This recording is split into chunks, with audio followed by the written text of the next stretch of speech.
Shout out to G-Man Boxing. Where's the piss bottle? It's over there.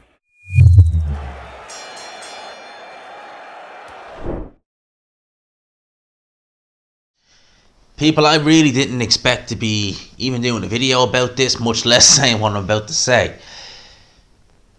Lucas Browne knocks out Junior Fa in the first round. Now, that sounds strange because, truth be told, when I saw Lucas Browne was on this card, in general, really, regardless who he was against, whether he was against, just a journeyman or whether it was against Junior Fa, I would have had the same reaction, and my reaction was just like, why is Lucas Browne on this card? Why are people still sanctioning him? He's looked shot to pieces for years now. I mean, 2017 probably was, if even, probably earlier, probably Shigaya was the last time he looked semi kind of himself.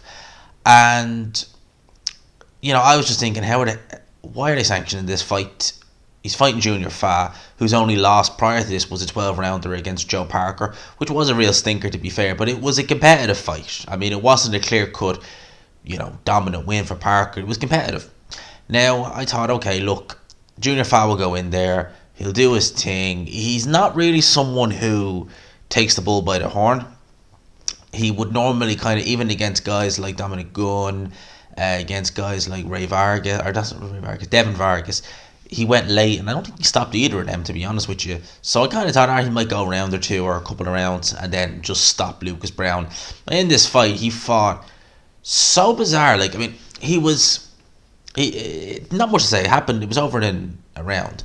But he was just kind of jabbing with reckless abandonment. His chin was way up in the air against Lucas Browne. And to be fair, like, I kind of thought, like, against someone like him, no disrespect to the guy, but this is a guy who, in my opinion, lost to Kamil Sakalasky. He was knocked out by Dave Allen. He fought Paul Gannon, the rugby player, and got knocked out in the round right about this time last year. So, and he's 40-something, 43 years old. I just thought at this stage Browne just shouldn't be anywhere near a boxing ring. And he looked as slow as anything in there, truth be told, in the first round. But Junior Fa went to throw a jab, and Lucas Browne threw a real wide swinging shot. And it looked to me, just from the replays I seen, that it kind of landed. It must have landed kind of on the side of Junior Fa's head, just from where I could see it, because it was a real wide swinging shot. And the fact that Junior Fa was punching at the same time and he was kind of stepping in with his shot, I would say it added to the effect of the punch. And the saying is that power is the last thing to go. Power is the last thing to go.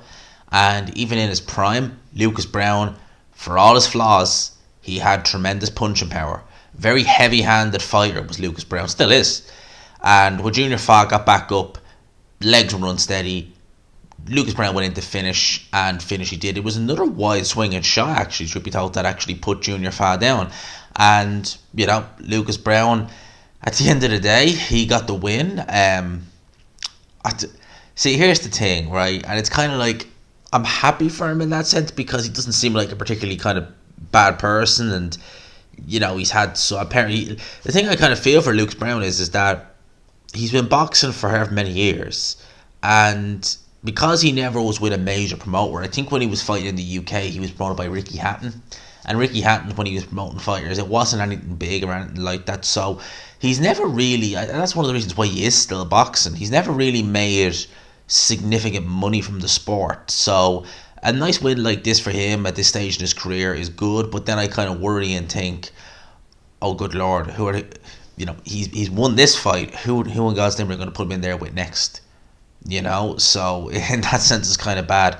But look, he's a fighter who hasn't made anywhere near the kind of money he would have liked in the sport. So the fact that it's going to give him a payday on top of that at the end of the day is health is wealth.